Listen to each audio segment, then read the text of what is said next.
자, 오늘 본문 말씀은 예수님의 팔복 가운데 네 번째 복에 대한 말씀입니다.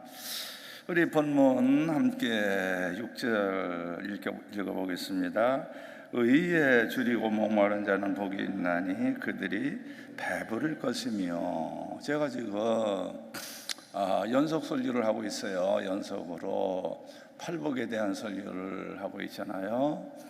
심령이 가난한 자의 복, 심령이 가난하다는 건 뭔가 교만을 물리치라는 거죠. 겸손하라는 거예요. 기독교는 교만을 원죄라 그럽니다. 그래서 겸손해야 된다. 이 겸손이라고 하는 의미는 하나님을 의지하고 예수님이 필요하다라고 하는 것을 인정하는 거, 그게 심령이 가난한 거다. 그리고 예수 영접한 사람들에게 특별히 주는 메시지가 애통하는 자이죠. 애통하는 자. 예수를 영접하고 믿는데도 가끔 죄를 져요. 그러니까 죄가 우리에게 뿌리 내리지 않도록, 죄가 습관화되지 않도록 애통하며 기도해라. 그래야 죄를 이길 수 있다. 이렇게 말씀하신 거고요. 오늘 본문은 의에 줄이고 목마른 자는 복이 있다. 그들에게 하나님께서 배부르게 해주실 거다. 아멘. 이 네 번째 이 복에 대한 말씀은 크리스천의 입맛에 대한 거예요. 식욕에 대한 겁니다. 예수 영접하면 입맛이 바뀐다는 거예요. 입맛이. 제가 미국에서 목회할 때 거기 장로님 한 분이 계신데, 이분이 유학 오신 분인데요. 예수 안 믿던 분이 유학 와가지고 예수 영접했어요. 근데 예수 영접하기 전에는 그렇게 술을 좋아했대요. 소주를 좋아했대요. 그런데 이 교회 나와가지고 예수 영접하고 믿음의 생활하다가 부흥회 때 성령 체험을 했대요. 근데 성령 체험하고 난 다음부터 술 맛이 딱 떨어진대요. 술만 봐도 막 이렇게 토할 것 같고. 어느 모임에 가서 어떤 분이 아주 강제적으로 술을 마시도록 권유를 해서 한 잔 마셨더니 머리통이 깨질 것처럼 아프더래. 그래서 그 다음부터 술을 딱 끊었대요. 여러분, 잔 웨슬리 목사님이 우리가 성화되는 거, 거룩하게 되는 건 두 종류라고 그랬어요. 하나는 순간적인 것이고 하나는 긴 과정을 통한 거다.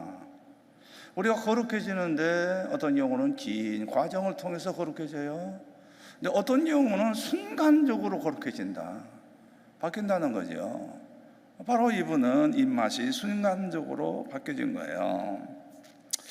인간의 입맛이라고 하는 것은 포괄적으로 말하면 시공만이 아니라 성욕도 있는 거고, 권력욕도 있는 거고, 무력도 있는 거죠. 여기 이제 의에 줄이고 목마른 자라고 그랬는데, 그러면 의라는 게 뭐예요? 이렇게 물어보는 분들이 있어요. 의라는 게 뭐냐? 하나님의 형상을 회복하는 거예요. 예수님의 마음을 갖는 거예요. 쉽게 말하면 거룩함이죠. 거룩함. 하나님의 성품을 갖는 거예요. 하나님을 사랑하고 이웃을 뜨겁게 사랑하는 거, 삼위일체 하나님과 교제하는 거, 빛 대신 하나님처럼 우리가 빛 가운데 살아가는 것, 이것을 의라고 그러는 거예요. 이게 의예요. 그런데 병적인 식욕에 빠져버리게 되면, 의를 잊어버리게 되면 나타나는 현상들이 우리가 흔히 볼 수 있는 과다한 알코올, 그래서 알코올 중독, 그리고 마약 중독, 이상한 성관계, 권력을 위해서라면 수단과 방법을 가리지 않는 그런 욕망, 이런 것들이 바로 예수 없는 자들에게 주어지는 그런 비정상적인 거지요. 그러니까 팔복이 다 중요하지만 오늘 네 번째 복이 중요해요. 예수 잘 믿어야 해요. 그래서 입맛이 바뀌어야 해요. 식욕이 바뀌어야 된다는 거예요. 제가 의에 줄이고 목마른 자가 되라 그러면 아마 어떤 분들은 그럴 거예요. 에이 목사님, 그게 그렇게 쉬워요? 의를 추구하기 위해서 배고프고 목마른 그런 사람들이 그렇게 많을까요? 그게 가능해요? 그게 현실적이에요? 세상 사람들은 일반적으로 너나나 할 것 없이 육신의 정욕, 안목의 정욕, 이생의 자랑에 빠져 사는데 그거를 추구하는데 그게 가능한 말이에요? 이렇게 질문하는 분도 있을 거예요. 그러나 예수 믿고 거듭난 사람, 하나님의 형상이 희복된 사람들에게는 이거는 하나님이 주시는 선물이에요. 구원의 선물이에요. 의에 줄이고 목말라 한다. 이것은 여러분의 영혼이 살아있다는 증거예요. 영이 살아있는 사람은요, 의에 줄이고 목마른 거예요. 여러분, 부모님이 애들을 이렇게 낳으면, 그러면 어른애가 낳자마자 조금 시간이 지나면 본능적으로 어머니의 젖을 빨아요? 안 빨아요? 빨아요. 젖을 빱니다. 그래야 살아요. 그런데 갓 태어난 애가 하루 지나고 이틀 지나고 3일 지나고 일주일이 지났는데도 어머니 젖을 빨지 않는다? 자, 문제가 있어요? 없어요? 있는 거예요. 문제가 있는 거예요. 애들은 본능적으로 어머니 젖을 빨도록 돼 있어요. 또 빨아야 해요. 그래야 사는 거예요. 그런데 뭐 일주일이 지나도 어머니 젖을 빨지 않는다라는 거는 이 건강에 생명에 이상이 있는 거죠. 그러니까 어머니 젖을 빨았는데도 어머니 젖에서 이게 젖이 나오지 않으면 애들이 막 울잖아요. 막 울어요. 지금은 분유가 있어가지고 젖 안 나는 어머니 밑에서 태어난 애들도 지금은 건강하게 자라요. 그런데 옛날에는 분유가 없었잖아요. 이게 모유가 없으면 다른 이웃집 아주머니 통해서 얻어먹고 참 힘든 세월을 보냈지요. 여러분, 어린애가 배고프다고 우는 거, 그거 생명이 살아있다는 증거예요. 살아있다는 증거라고요. 영혼이 살아있는 크리스찬, 하나님의 말씀을 받아들이는 사람이에요. 어린아이가 어머니 젖을 그냥 빨아들이도록, 어머니 젖꼭지가 아플 정도로 빨아들이도록 영이 살아있는 사람은 하나님의 말씀을 빨아들이는 거예요. 스폰지처럼 빨아들이는 거예요. 모두들 이렇게 아멘 하잖아요. 아멘. 여러분, 어린아이가 어머니 젖을 먹는데 매일 먹어요? 일주일에 한 번씩만 먹어도 돼요? 매일 먹어야죠. 매일 먹어야 합니다.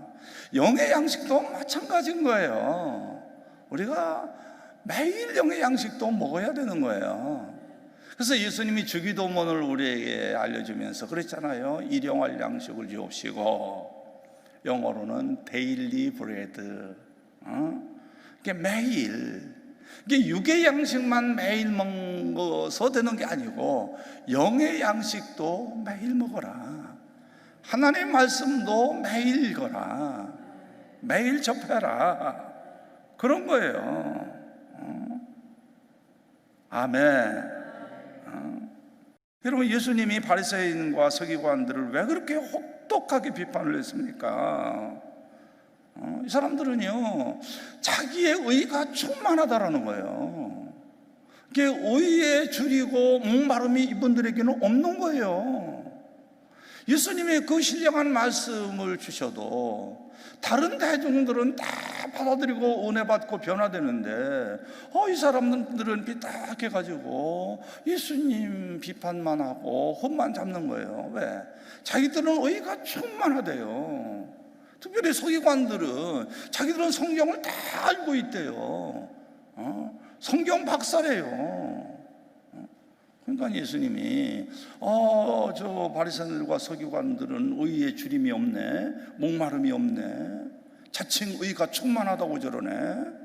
그러니까 예수님이 질타하신 거예요. 여러분, 서기관들 그러면 우리 시대로 말한다면 신학자들이죠.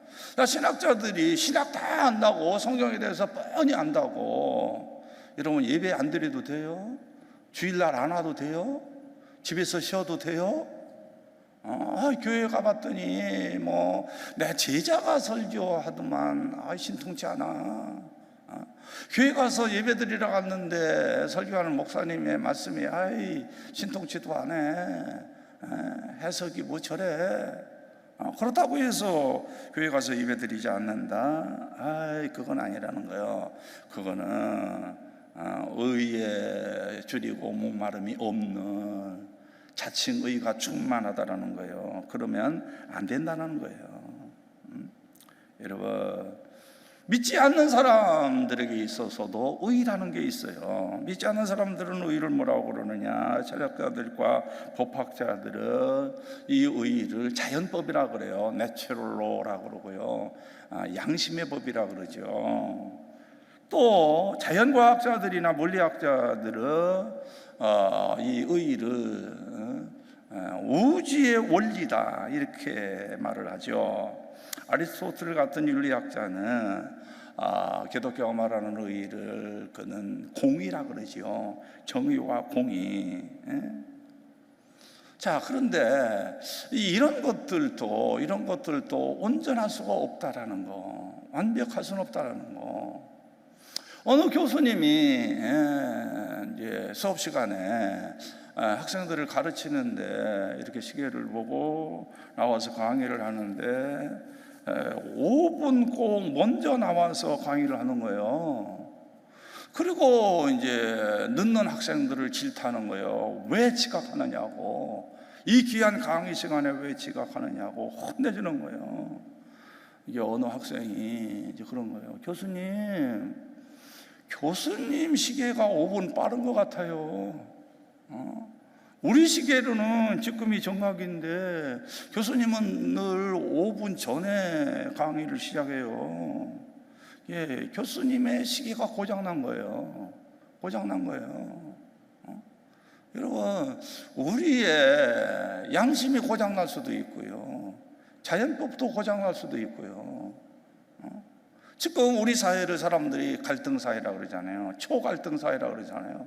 사실 그런 것 같아요. 예를 든다면 어느 분은 글이나 말을 통해서 정의, 공정을 하여간 우리나라에서 제일 많이 사용한 분이라는데, 그래서 한쪽에서는 그분을 정의의 화신이라고 그러고 정의의 사도라고 그래요.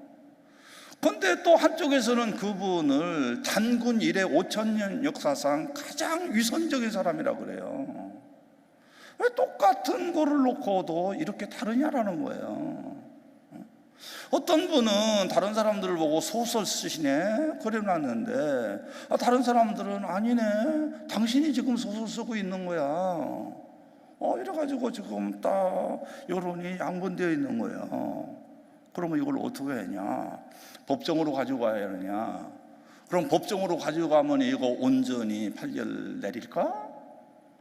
그러면 그들의 양심의 법정으로 가지고 가면 그게 해결될까?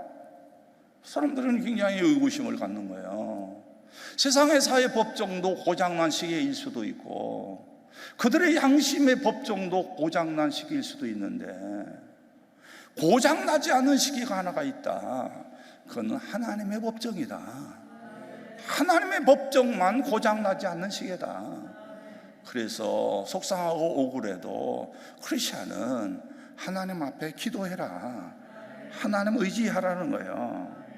그리고 의에 줄이고 목마른 자에게 예수님이 배부리게 해주신다는 거예요.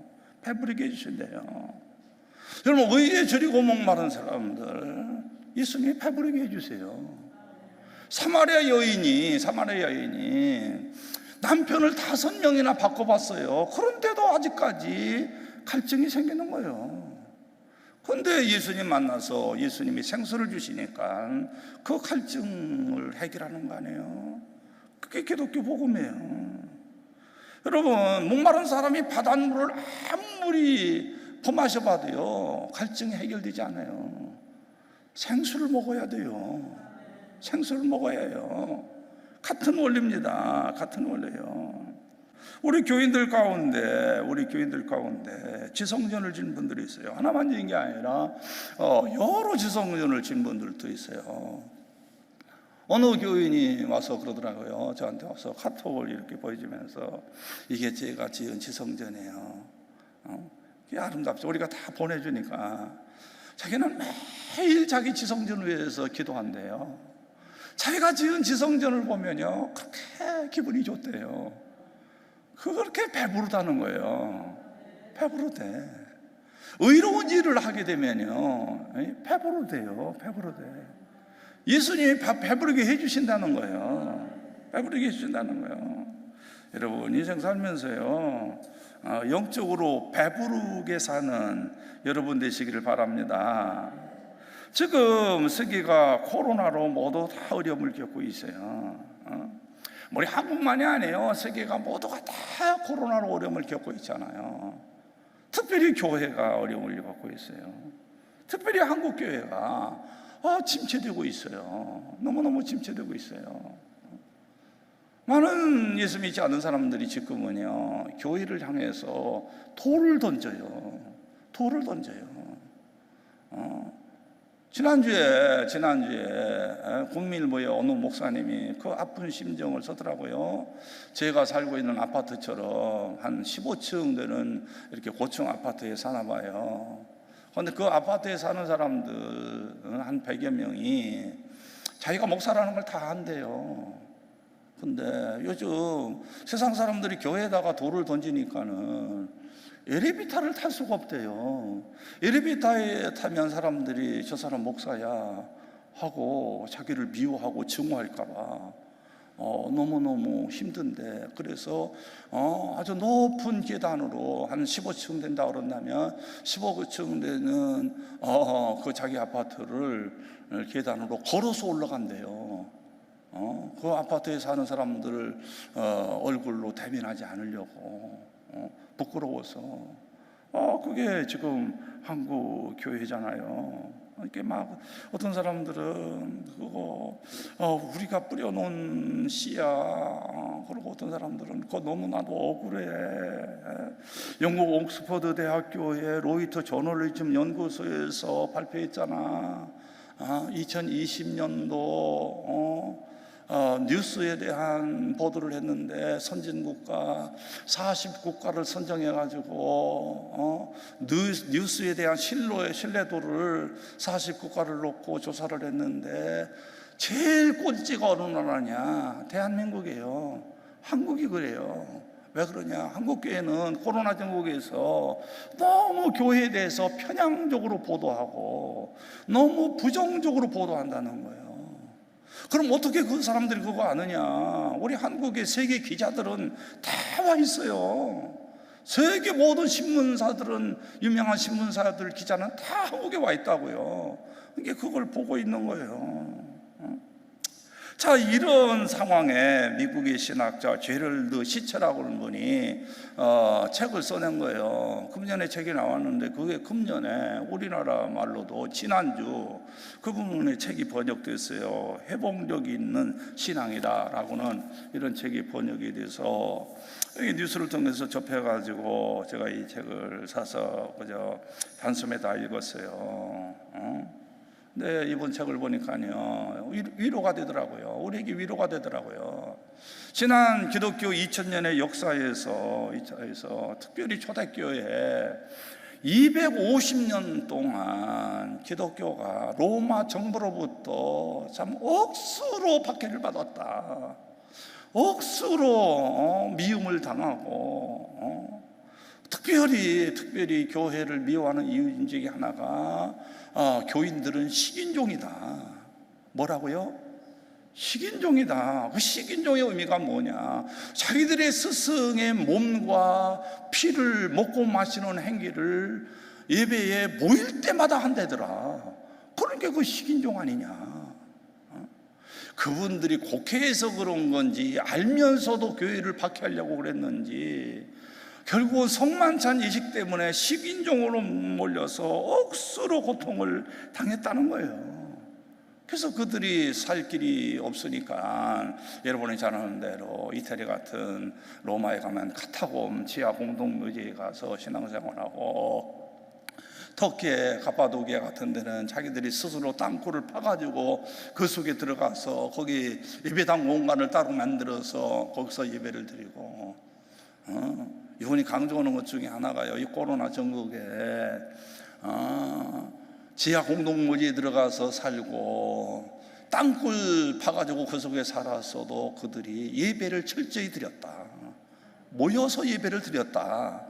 예배드린 공간이 따로 있었다. 그걸 강조하는 거예요. 그들이 모여서 예배를 드렸다. 그런데 그 당시에도 로마에 이유를 알 수 없는 전염병이 돌았대요. 오랫동안 돌았대요. 요즘 말하면 코로나 같은 거죠. 이런 전염병이 돌았다는 거예요. 그래서 사람들이 죽이면 그 시체를 기대다가 내버리는데 사람들이 그 시체를 치지 않으니까 악취가 나는 거고, 어떤 사람들은 아직 생명이 붙어 있는데도 갖다 내버린대요. 이거 죽을 거 뭐 계속 데리고 있어봐야 우리가 감염되니까 안 돼. 그래서 갖다 버렸다는 거예요. 근데 어느 누구도 그 시체를 치지 않는데 땅 속에서 땅굴을 파고 카타콤 속에서 살고 있는 크리스천들이 검은 옷을 입고 지금처럼 마스크를 쓰고 저녁에 나와서 그 시체를 다 처리해주고 장례진해주고, 그리고 아직 생명이 살아있는 사람들은 데려다가 간호해주고 그랬다는 거예요. 그러니까 이제 사람들은 궁금해하기를, 그러면 크리스천들은 안 죽어? 전염병 앞에 뭐 크리스천들은 특별해? 죽을 수도 있겠죠. 왜 안 죽었겠어요? 그런데 이 시체라고는, 이 교수는 그런 거예요. 옛날에는 자기가 이해를 못했는데, 그 말을 이해를 못했는데 요즘의 시각에서 보면 면역성인 것 같다. 그들이 시체를 가까이 하고 아직 살아있는 생명을 카타콤으로 데려다가 간호해 주면서 거기 있는 사람들이 면역이 됐다는 거예요. 그 전염병에 면역이 됐다는 거예요. 그러면서 크리스찬들은 나중에 가서는 거의 전염병에 죽지 않았다는 거예요. 그 책을 제가 읽으니까요, 굉장히 나에게 소망이 오는 거예요. 그래서 이분의 결론은 그래요. 이 책 결론은 그저 5,000명 정도로 시작된 기독교가 한 250년이 지나고서는 로마에 500만 명의 크리스찬이 됐다.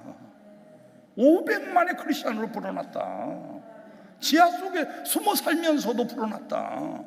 그리고 AD 313년에 로마가 기독교를 국교로 받아들였다. 이게 기독교의 힘이다. 여러분, 내가 이 책을 읽으면서요, 이 책은 바로 우리에게 해당되는 거네. 여러분, 우리도 이 어려움 속에서 절대 여러분들 기죽지 말고 의에 줄이고 목마른 자로 사시기 바랍니다. 초대교회 성도들처럼 사시기 바랍니다. 예수님이 배부르게 해주신다는 거예요. 추락된 한국교회 위상을 예수님이 다시 회복시켜 주신다는 거예요. 그래서 이 책의 제목이 회복된 신앙이에요. 회복된 신앙이에요. 여러분, 크리스찬의 정체성을 가지고 멋지게 사세요. 추락된 한국교회 예수님은 회복시켜 주십니다.